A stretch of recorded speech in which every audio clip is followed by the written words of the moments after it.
The sky changed in less than a second. At first, people thought it was a strange cloud. Then the light faded, and the stars disappeared. Across every city, village, and ocean, the same shadow spread above the planet. Massive shapes filled the sky, so large that the human mind struggled to understand their size. Thousands of ships hovered in perfect silence. They were not burning. They were not moving. They were simply there. Air traffic stopped. Satellites froze. Communication towers shook as a single signal entered every frequency at once. Phones buzzed. Screens turned black. Radios crackled. Then a calm, cold voice spoke in every language. Earth civilization. You have been located. You will surrender control of your planet. Resistance will result in erasure. No emotion. No anger. Just a statement. In hospitals, doctors stopped mid-surgery. On highways, cars crashed as drivers stared upward. Children cried. Old people whispered prayers. Soldiers ran to their bases. Governments tried to speak, but the signal drowned them out. For several minutes, the world was silent. Not the quiet of peace. The quiet of shock. In a small underground control center outside a coastal city, Ethan Brooks sat frozen in his chair. He had worked in satellite systems for 10 years. He had seen storms, cyber attacks, solar flares. But nothing like this. His screen showed the alien ships in perfect detail. They were massive. Clean. Smooth. Not a single ship out of place. Ethan zoomed in. Every vessel was the same distance from the next. Every angle was exact. Every movement followed a perfect pattern. Too perfect. Around him, people were panicking. Some shouted. Some cried. One technician dropped her headset and just stared at the wall. Ethan didn't speak. He leaned closer to the screen. The ships were powerful. There was no doubt. Their energy output was beyond anything humans had built. One ship alone could destroy a city. But something felt off. He opened another program and ran a basic pattern scan. It wasn't meant for alien fleets. It was meant for traffic systems. For human drones. The result came back instantly. Predictable movement pattern detected. Ethan blinked. He ran it again. Same result. The fleet was not random. It was not reactive. It was running on a fixed system. Like a machine that never expected mistakes. Across the room, his supervisor shouted, "They're asking for full surrender. What do we do?" Ethan slowly stood up. "I think," he said, unsure of his own words, "I think they've never dealt with us before." The supervisor looked at him. "What does that even mean?" Ethan pointed at the screen. "They're powerful, but they're rigid. Everything they do is perfect. Too perfect. They move like they expect the universe to follow rules." And Ethan swallowed. "We don't." At the same moment, in a small apartment thousands of kilometers away, a news reporter named Lily Carter stared at the sky from her balcony. Her phone kept buzzing with emergency alerts, but she ignored them. She wasn't screaming. She wasn't crying. She was confused. The ships were terrifying, yes. But something about them felt unreal. Like a movie. Like a show. She turned on her camera and went live. "Okay," she said softly, "so the aliens just told us to surrender. And I know this sounds crazy, but is anyone else noticing they haven't actually done anything yet?" Comments flooded her screen. "They could destroy us. Don't provoke them. This is the end." But some messages were different. "They're just floating. No explosions yet. They talk big, but they're waiting." Lily looked back at the sky. Thousands of ships. All waiting. Not attacking. Not adapting. Not reacting. Just waiting. In military centers, generals argued. Some wanted to fire first. Others wanted to negotiate. But every skin showed the same thing. The fleet was locked into formation. No changes. No defensive shifts. No response to human radar. It was like a giant statue in space. Ethan sat back down and smiled. Not because he wasn't afraid, but because fear was familiar. Humans had lived with fear forever. Fear of war. Fear of disease. Fear of losing everything.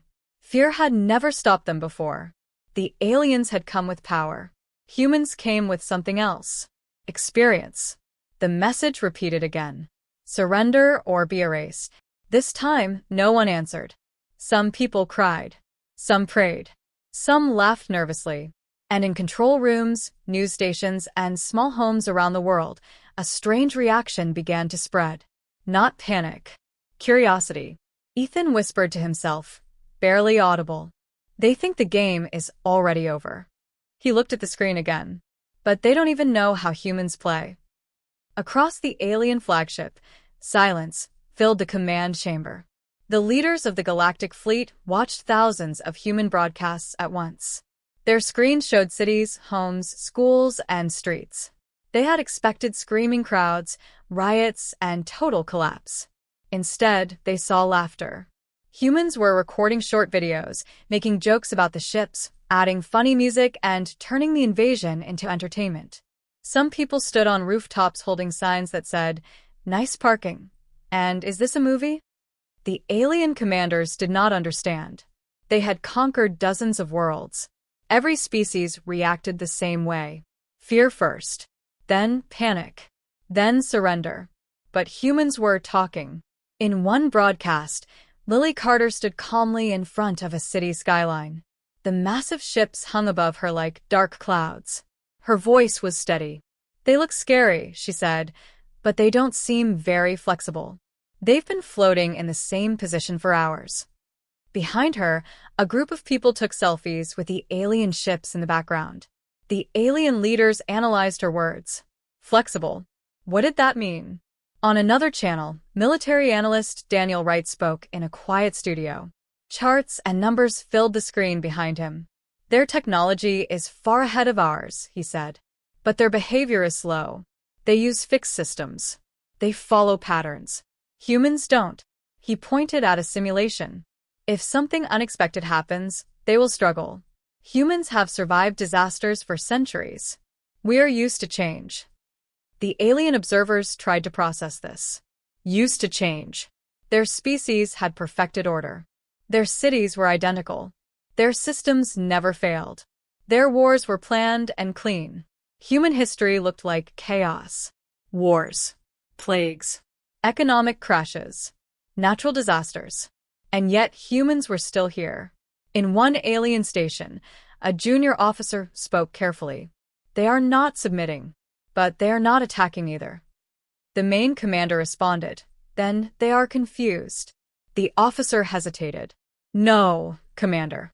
They are adapting." Back on Earth, Ethan Brooks watched the global reaction in real time. Social media was flooded with humor. Someone edited the alien message into a music video. Someone else created a fake dating profile for an alien ship. Memes spread faster than panic ever could. Ethan shook his head and smiled. "This is how we cope," he muttered. In hospitals, nurses made jokes to calm patients. In shelters, people shared food and stories. In classrooms, teachers explained the situation like a lesson instead of a disaster. Fear existed, but it was controlled. Humans were not pretending the danger wasn't real. They were just refusing to let it own them. Lily Carter received a message from her producer. "Should we tell people to stay serious?" She looked up at the sky again. "No," she replied. "Being serious won't save us. Thinking will." Above Earth, the alien fleet continued to wait. They had come to break a planet. Instead, they found a species that treated the end of the world like a strange group project. And for the first time in their long history, the alien leaders felt something new. Uncertainty. The light came without sound. High above Earth, one of the alien ships released a thin line of energy into empty space. It did not hit the planet. It did not touch any satellite. It simply burned through the darkness like a silent blade. Every human sensor detected it. In control rooms across the world, alarms flashed. Screens filled with numbers. Scientists stared at the data in disbelief. The energy level was enormous. One direct hit could erase a city. The alien message followed immediately. "This was a demonstration. Next will not miss." For a few seconds, fear finally returned. People stopped joking. News channels went quiet. Even Lily Carter paused her broadcast, her face pale. In an underground defense center, Mark Hill leaned forward in his chair. He was an engineer, not a soldier. He had spent his life fixing broken systems, not preparing for alien attacks. But right now, he was responsible for Earth's communication network. Did they target anything? Someone asked. Mark shook his head. No. They just wanted us to see it. Then what do we do? Mark looked at the data again. The pulse had a pattern, a clear signal structure. It wasn't just a weapon. It was also a message. Mark's fingers moved fast across the keyboard. If they can send energy like that, he said slowly, then they're using the same space channels we are. So we can send things back. A young technician laughed nervously. With what? Missiles? Mark smiled slightly. No. Worse. Within minutes, human satellites adjusted their systems. They did not aim weapons. They did not fire back. They redirected signals. Millions of them. Every public broadcast, every open network, every unprotected system began sending data straight toward the alien fleet. Not military codes. Not threats. Everything. Old movies. Music files. Cat videos. Memes. Random text. Broken programs. Fake error messages. The alien ships received it all at once. Inside the alien command chamber, warning lights exploded across their screens. Their systems slowed, then lagged, then froze. What is happening? The commander demanded. We are receiving too much data, an officer replied. It is unstructured, illogical. It does not follow protocol. The commander stared at one of the incoming transmissions. It was a video of a human dancing in a costume shaped like a banana. Another showed a cartoon face with the words, "Nice laser, bro." Another was a fake alien surrender message written in broken code. The alien systems tried to sort it. They failed. They tried to block it. More came. The humans were not attacking. They were flooding. Mark Hill watched the feedback with growing excitement. They're choking on it, he said. Their systems are built for clean data. Perfect signals. We're giving them noise. Is it working? Mark nodded. They're spending more power defending their own networks than attacking us. In space, the alien fleet attempted to respond. They launched a digital counterattack. A massive hacking wave aimed at Earth's core systems. Power grids flickered. Traffic lights failed. Some banks went offline. But humans adapted instantly. Old servers took over. Backup systems activated. Volunteers around the world rerouted networks by hand. And then humans did something the aliens had never seen before. They hacked themselves. They opened fake systems. Fake military databases. Fake power controls. Fake weapon codes. The aliens attacked them, wasting time, energy, resources. Inside the alien command chamber, confusion spread.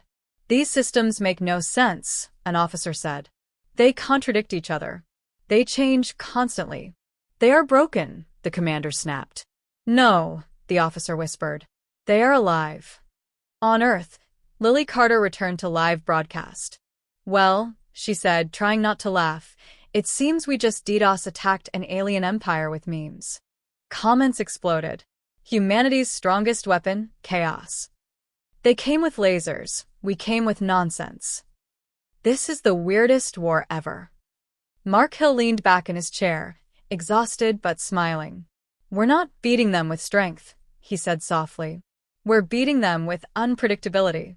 The aliens had prepared for resistance. Weapons. Shields. Tactics.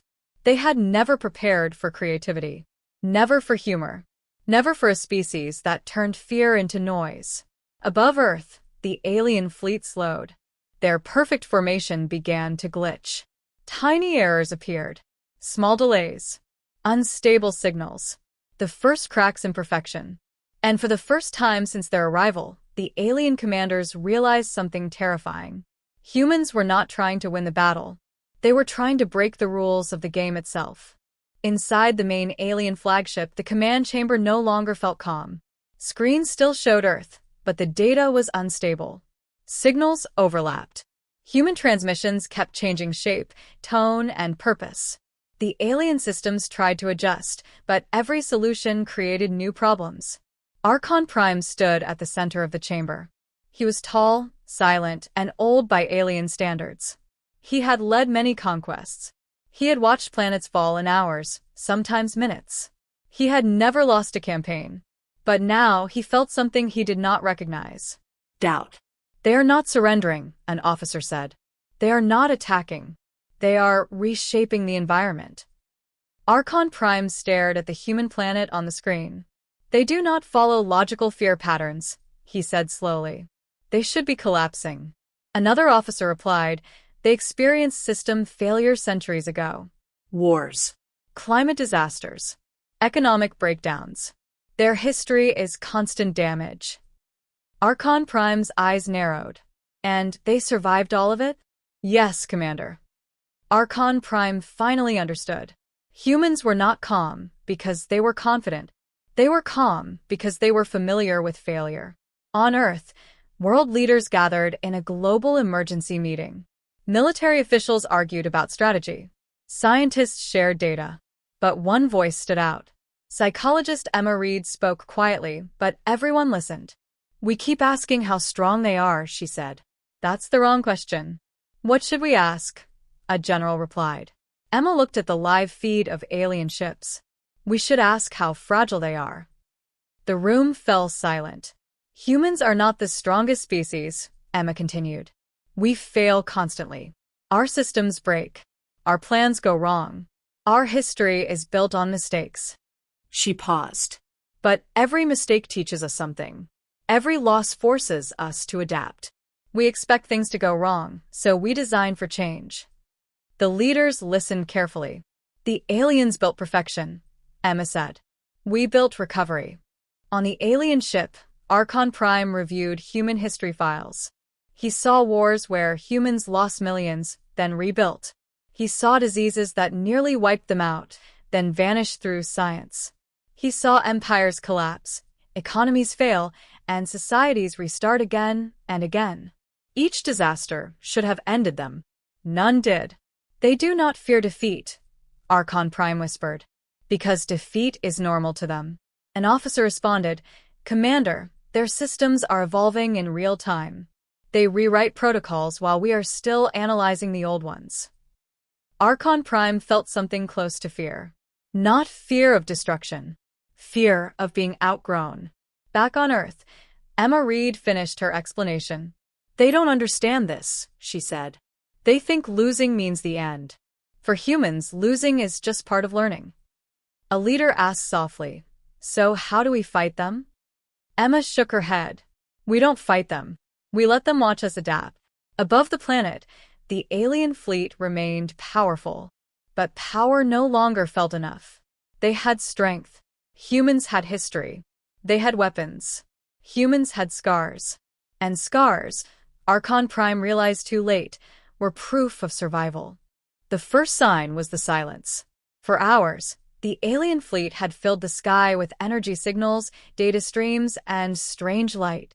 Then, slowly, one by one, the lights began to fade.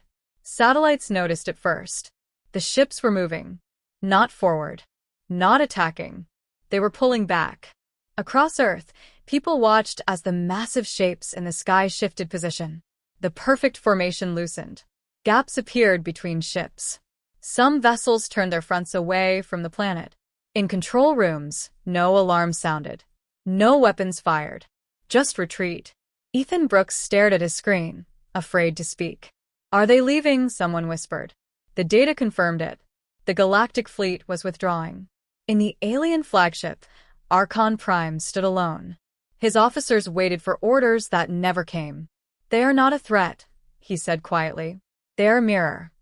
No invasion plan had failed like this before. Not because of defense systems. Not because of weapons. But because humans refused to behave as expected. The fleet had come to dominate. Instead, it had been forced to observe itself. Perfect. Rigid. Unchanging. And facing a species that lived in constant change. Archon Prime gave the final command. Return. Record this world as unresolved. The fleet turned and disappeared into deep space. On Earth, people slowly came out of shelters. Streets filled again. Children pointed at the sky where nothing remained. News channels struggled to explain what had just happened. Lily Carter stood in front of the camera, the empty sky behind her. For the first time in days, there were no ships, no threats, no countdown, just clouds. The world waited for her to speak. She took a breath. We smiled because we've been through worse.